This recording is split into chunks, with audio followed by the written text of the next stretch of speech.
جب ہم ہی اچھے نہیں ہیں تو پھر رحمت کی چادریں تو نہیں تان دی جائیں گی ہمارے اوپر. یہ حکمران عذاب ہے ہمارے اوپر اور یہ ہمارے گناہوں کی سزا ہے. حجاج بن یوسف بصرے کا سخت گیر حاکم اپنے ہاتھ سے 70,000 لوگوں کو قتل کیا تھا. 90,000 لوگ اس کے حکم سے کٹے تھے. حضرت حسن بصری رضی اللہ تعالیٰ عنہ فرمایا کرتے تھے اگر پچھلی امتوں کے لوگ اپنے سارے ظالموں کو لے آئیں اور ایک پلڑے میں ڈال دیں، ہم صرف حجاج بن یوسف کو دوسرے پلڑے میں ڈال دیں گے، یہ پھر بھی بھاری ہوگا. صحابی رسول کو سین حرم میں ذبح کیا شخص، بہت ظالم شخص.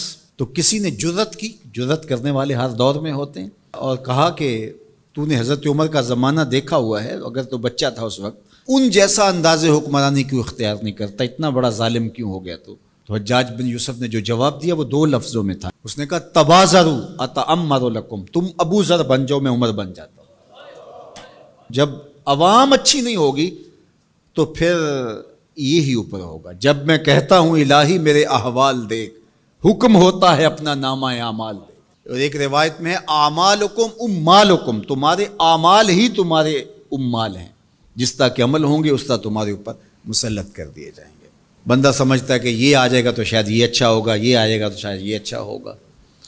ایسے کافی دیر پہلے ایک حکومت گئی، پھر اس کی بعد دوسری آئی، تو وہ کوئی صحافی تھے تو مجھے کہنے لگے کہ آپ کیا اس پر کہتے ہیں؟ تو میں نے کہا کہ ہم نے پھولوں کی آرزو کی تھی، آنکھوں میں موتیا اتر آیا. تو یہی ہوتا ہے، جب تک ہم خود اپنے آپ کو صحیح نہیں کرنا چاہیں گے اتنی دیر تک کچھ بھی نہیں ہوگا.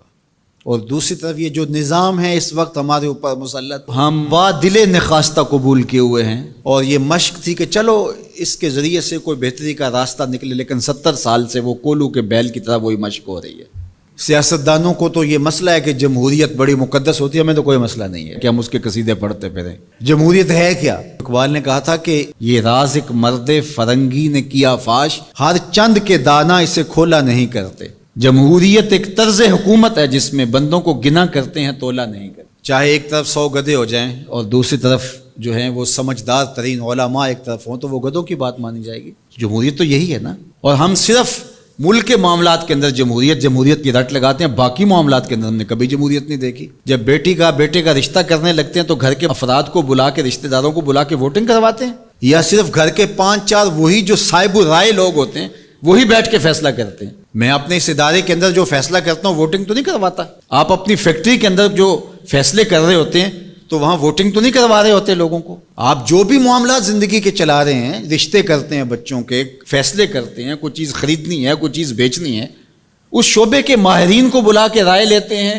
سمجھدار لوگوں کو بٹھا کر کے. اس وقت آپ کی کچن کیبنٹ بھی ہوتی ہے، سب کچھ ہوتا ہے اس وقت. اور یہ ملک اس قدر بے توقیر ہے کہ یہاں آپ اس شخص کی رائے لے رہے ہو کہ جو بریانی کی پلیٹ کے اوپر بک رہا ہے، اور آپ کہہ رہے ہیں کہ اس ووٹ کو بھی عزت ہونی چاہیے، اس کو بھی وقار ہونا چاہیے. کیا بات ہوئی آپ کی؟ ہماری تقدیر اگر بدل سکتا ہے تو وہ نظام محمد صلی اللہ علیہ وسلم بدل سکتا ہے. نظام خلافت ہماری تقدیر بدل سکتا ہے. ہم مشق کرتے رہیں، جو بھی کرتے رہیں، کچھ نہیں ہونے والا. ماضی میں کتنی حکومتیں آئیں، بدلی، اب ایک حکومت آئی، اب یہ بھی شاید جانے والی ہے، قصہ تمام ہونے والا ہے. پھر اس کے بعد کیا ہوگا؟ یہاں ایجنسیوں کے لوگ بھی موجود ہیں. میں میسج دیتا ہوں، کوئی ملک کے اندر سے سنجیدہ لوگوں کو اکٹھا کرے. 22 کروڑ کی عوام میں سے کوئی 100 آدمی بھی نہیں ملے گا جو دیانتدار بھی ہو، خیر خواہ بھی ہو اس ملک کا، اور باصلاحیت بھی ہو. ان لوگوں کو بٹھائیں اور کوئی 10-15 سال کے لیے ان کے سپرد کریں ملک، کوئی معاملے سیدھے کریں. غریب کے لیے تو زندگی اتنی تنگ ہو گئی ہے کہ خودکشی منع ہے شریعت میں، ورنہ لوگ خودکشی کر لیں. یہ حالات اگر یورپ میں ہوں، دیگر ممالک میں ہوں، تو وہ تو اجتماعی خودکشیاں کریں. یا ہمارا مذہب ہمیں روک رہا ہے اور ہم برداشت کر رہے ہیں اور صبر کر رہے ہیں. ہمارے مذہب نے ہمیں صبر کی تلقین کی ہے. ورنہ آپ گھر سے نکلتے ہیں، کوڑے کے ڈھیر پڑے ہوئے ہیں جگہ جگہ. لوگوں کے رویے کتنے کھردرے ہو گئے. رشتہ داریوں کے اندر باہمی الجھنیں، لڑائیاں، شر فساد، ایک دوسرے کی ٹانگیں کھینچنا. گلیوں بازاروں سے لے کر کے آپ اوپر کی سطح تک چلے جائیں. یہ معاشرہ نہیں رہا، یہ بے ہنگم ہجوم ہے. یہ وحشیوں کا ایک طبیلہ بن گیا ہے. انسانیت نام کی چیزیں تقریباً رخصت ہو چکی ہیں.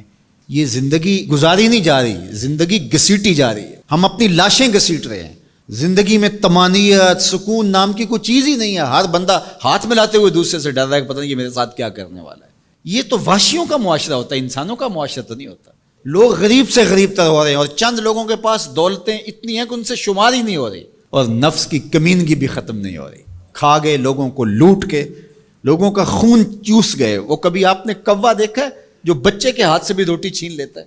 یہ ہمارے جو بچے ابھی پیدا ہونے والے ہیں ان سے بھی روٹی چھین چکے ہیں, اور آگے ان کی نسلیں ہماری آنے والی نسلوں کی روٹی چھیننے کی تیاریاں کر رہی ہیں. تو ہمیں اپنے آپ کو صحیح کرنا ہوگا, اور میں مشورہ دیتا ہوں میری یہ باتیں ضرور پہنچائیں کہ خدا را رحم کیجئے. جو اپنے بند کمروں میں بیٹھے انہیں نہیں پتا کہ لوگ کس طرح سسک سسک کے زندگی گزار رہے ہیں, کیا اذیت ناک زندگی ہے لوگوں کی. تو اس لیے خدا را اس ملک پر رحم کھائیں. جن کے پاس قوت نافذہ ہے وہ ضرور اس کو استعمال کریں, اور کوئی ایسا فیصلہ کیجئے کہ جو یہ پج مردہ معاشرہ پھر سے جی اٹھے, اور وہ ایک ہی راستہ ہے, اور وہ راستہ میرے حضور کا دیا ہوا راستہ ہے.